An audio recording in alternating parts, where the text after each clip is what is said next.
Valérie Boschneck, comédienne, mime, auteure. Et nous signons aujourd'hui avec Jean-Louis notre 3e livre écrit à 4 mains, En coulisses. Côté politique, côté théâtre. Qui suis-je? Un vieux, jeune comédien, après avoir exercé des fonctions différentes et des responsabilités politiques. Et aujourd'hui, j'écris un livre avec Valérie Boschneck.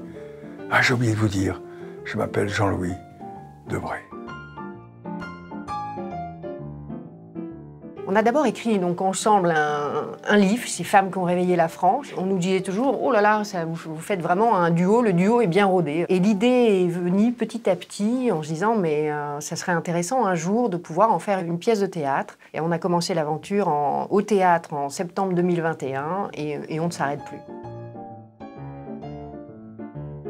C'est vrai qu'on parle sur des estrades, mais on parle à un public convaincu, à des hommes et des femmes qui sont des sympathisants. Au théâtre, c'est très différent.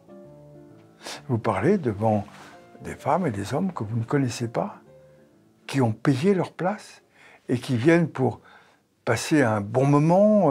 Et ce livre, En coulisses, c'est le résultat de ce que nous avons apporté au public, mais ce que également le public nous a apporté dans ses réflexions. C'était facile de jouer avec Jean-Louis, en tout cas sur scène c'est très facile. Ce qui est plus compliqué, c'est en fait la préparation du spectacle. Et là où justement en coulisses, on dévoile un peu les coulisses de cette préparation. Pour la première fois, on en parle véritablement, parce que Jean-Louis est quelqu'un d'impatient. Oh. Et donc c'est apprendre que se remettre 100 fois à l'ouvrage, ben c'est le métier. Et donc ça a été cet apprentissage, grâce aussi au metteur en scène Olivier Massé, de prendre le temps, de digérer le texte et puis de jouer avec l'autre. Et c'est très difficile pour quelqu'un qui est un amateur comme moi de jouer avec un professionnel. Et c'est vrai que jouer au théâtre, c'est être très exigeant. Il y a un vrai travail à la fois de préparation du rôle. Là, on a en plus écrit le texte. Et puis après, il y a le travail du rôle ou des rôles. Quand je relis le livre, en réalité, c'est un manuel pour le jeune comédien. Je me souviens des répétitions, du rythme, du rythme, du rythme. Alors vous commencez à mettre du rythme, tu mets trop de rythme. Il faut arriver à trouver le bon rythme pour tenir en haleine le public. Alors il y a des moments extraordinaires. Quand au premier rang, il y a un monsieur qui tout d'un coup s'endort et se met à ronfler. Toi, t'es en coulisses à ce moment-là. Moi, je suis en coulisses. Oui, t'es en coulisses. Regarde, et il ronfle tellement, Valérie le décrit, que le public à côté commence à faire du bruit. Bah on rit, c'est vrai que même moi la première, je dis, là, à ce moment-là, je rentre pour interpréter le portrait de Marie Curie, et à ce moment-là, je me dis, bah, mon portrait, il est mort. Le plus drôle, c'est qu'à la fin du spectacle, oui. Ce monsieur qui a dormi tout le temps vient voir Valérie et dit « Quel spectacle merveilleux !»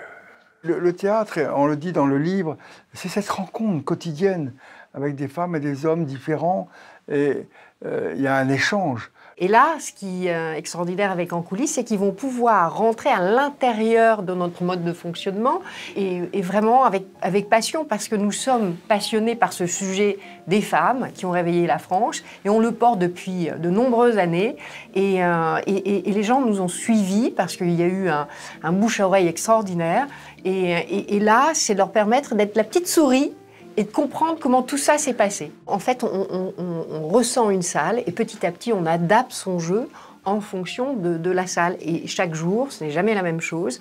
Et là, on parle de toute cette alchimie qui s'est passée au fur et à mesure de nos différentes représentations.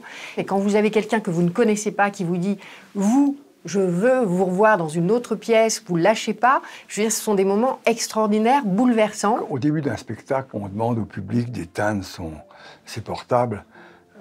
Faites-le. Parce qu'un jour, j'étais sur scène et puis il y avait un monsieur qui était avec son portable. Et j'avais qu'une envie, c'est de lui tirer la langue. Pour moi, c'était un moment très émouvant, car j'ai longtemps été député, j'ai présidé l'Assemblée nationale. C'est une maison que j'aime beaucoup et j'ai beaucoup d'affection pour le personnel. Ça a été un grand bonheur pour moi. Mais j'avais le sentiment aussi que l'histoire de ces femmes, personne ne la connaît. Je prends un exemple. si je vous interroge sur l'arrivée des femmes dans l'enseignement supérieur ou secondaire, on va me citer les hommes, Jules Ferry, Victor Duruy, Camille C. Mais jamais, jamais la première femme qui a passé le baccalauréat et qui s'est battue. Et la première députée, alors? Et la première députée, mais au lendemain de la guerre, oui, au lendemain de la Seconde Guerre mondiale.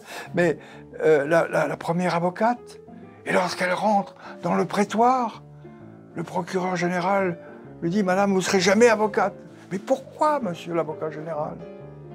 Parce que les femmes n'ont pas accès au raisonnement juridique.